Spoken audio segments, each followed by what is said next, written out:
Voter তালিকায় এক ভোটারের নাম 4 বার, কারো আবার 2 বার। চাঞ্চল্যকর অভিযোগ আসানসোলে, আর এ নিয়ে হাওয়া গরম।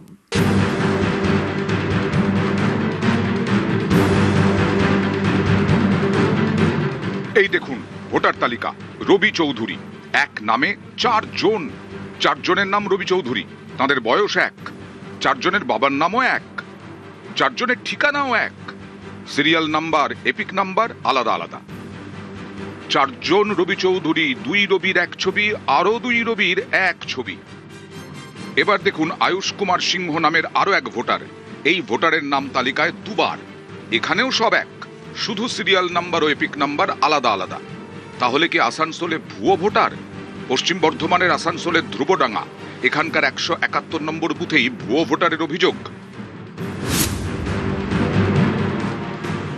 দেখুন রবি চৌধুরী, এই যে রবি চৌধুরীর ছবি আর এই রবি চৌধুরীর ছবিটা এক, এই রবি চৌধুরীর ছবি এই রবি চৌধুরীর ছবিটা এক, বাবার নাম এক, অ্যাড্রেস এক, বয়স এক।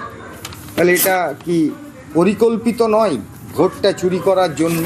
এরপরে হচ্ছে এই দেখুন আয়ুষ কুমার সিং 671-72, একই ছবি, বাবার নাম সেম।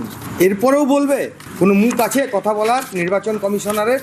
এইভাবে নির্বাচন কমিশনার আমাদের বিজেপির দালালিতে নেমেছে। নির্বাচন কমিশনার হচ্ছে বিজেপির বি টিম। আজ তাই পরিষ্কার হয়ে গেল যে এইভাবে ভুয়ো ভোটারের নাম ঢুকিয়ে তারা পশ্চিমবাংলায় ক্ষমতায় আসতে চাইছেন। আমরা এই ব্যাপারটাও তথ্য সহকারে আমাদের যিনি রিটার্নিং অফিসার ওনার কাছে যাব, তথ্য সহকারে ওনাকে প্রিন্ট আউট দিয়ে ওনাকে অ্যাপ্লিকেশন করব যাতে অবিলম্বে এই ভুয়ো ভোটারদের নাম বাদ যায়। নির্বাচন কমিশনের ভোটার তালিকায় যদি 4 জায়গায় বা 2 জায়গায় নাম থাকে তাহলে এটা নিশ্চয়ই নির্বাচন কমিশনের ভুল, কোনো সিস্টেমের ভুল। এটার উপায় আছে, এটা অ্যাপ্লাই করতে হবে, এটা সঠিক জায়গায় যোগাযোগ করে নিতে হবে। ইলেকশন কমিশন একটা স্বতন্ত্র সংস্থা, স্বাধীন স্বতন্ত্র সংস্থা, এটার মধ্যে না কেন্দ্র সরকারের না বিজেপি পার্টির কোনো রোল আছে। এই অশিক্ষিত মূর্খরা এইসব কথাবার্তা বলে। পশ্চিম বর্ধমানের আসানসোল থেকে দীপক শর্মা, নিউজ 18 বাংলা।